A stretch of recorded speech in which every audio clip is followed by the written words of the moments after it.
All right, folks. Again, SHOT Show 2022. We're at the Tops booth. We're going to talk to Craig here in just a minute. Let's talk knives.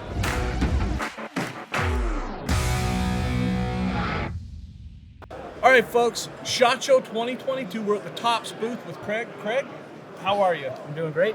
All right, we have a few models. Craig picked these out. They have a ton of stuff, folks. They have a ton. Now, if you don't know who Tops is, go check them out. Look at our website. We have a lot of their stuff. I currently am rocking a Tops Bobs on my desk right now. Oh, right on. Waiting to go out and beat it up and put her to the test. Good. All right, Craig, let's just jump in. What do you got? Okay, so the first thing I want to say, usually when you look at Tops at SHOT Show, we got 15 new models, all sorts of crazy stuff. This year, we wanted to keep that number a little bit smaller because our main focus is getting caught up. Okay. You know, I imagine that on your website right now, most of our stuff is sold out, Yes. back-ordered, pre-ordered. Yes. You know, everybody's kind of in the same boat. So our focus has been a lot on build more without sacrificing quality, because we're just not going to do that. Well, when the folks at home buy a Tops, they're buying the quality. Absolutely. So I think people are pretty patient waiting for the good stuff. you They know? have been. Yeah. And so, that said, we do have some stuff that is brand new that we haven't shown anywhere yet. Ooh. What I want to start with is this guy. This was designed by a guy named Lassie Szabo.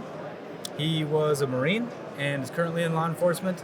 And we make a couple of other knives with his name on them as well. One is the U.S. combat knife, Oh, yeah, which okay. looks a lot like the Marine Bowie. Mhm, yep. And the other one is called the Felony Stop, which is another double-edged knife that's got kind of a canted handle. I think I saw that one. Yes, Yeah. very, and it's a little bit similar actually in style to this.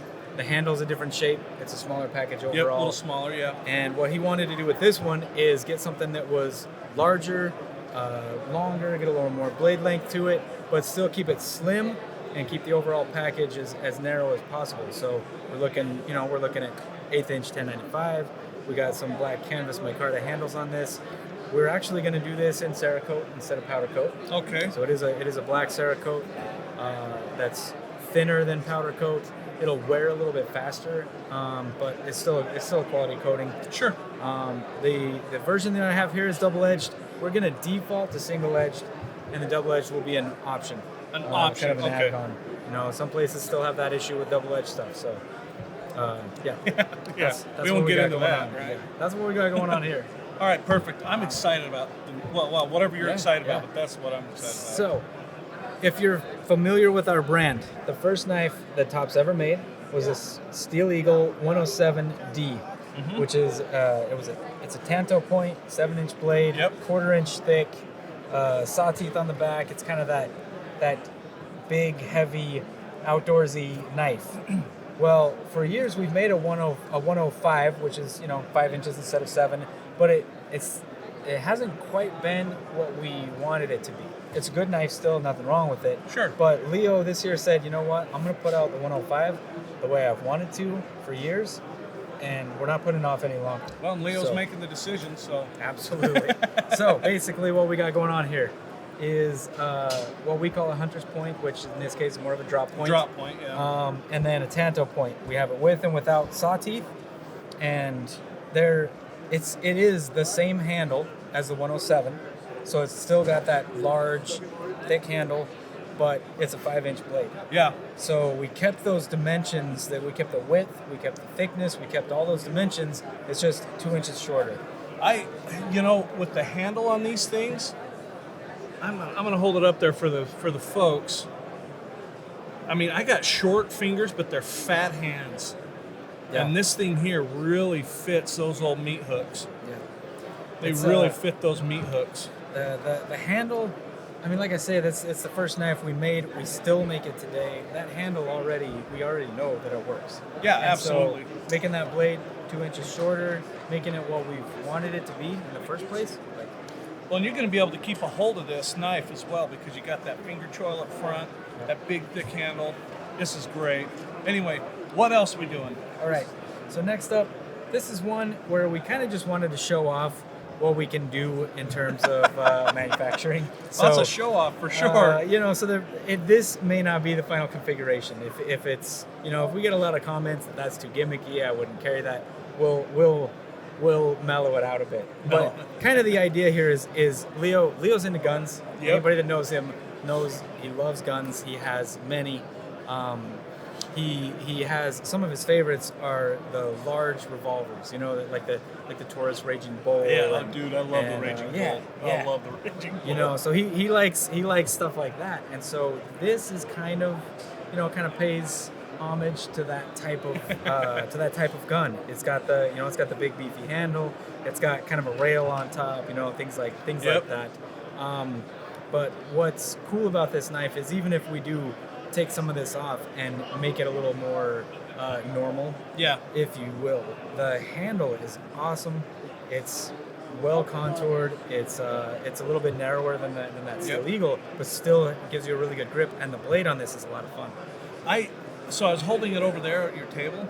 I enjoyed the handle on this, folks. It leaves very little room for hot spots. I love it. And first thought I had was, wow, that looks like the rails off of my AR or something, right? Yep. And the blade shape, I was like, God, I would use that processing,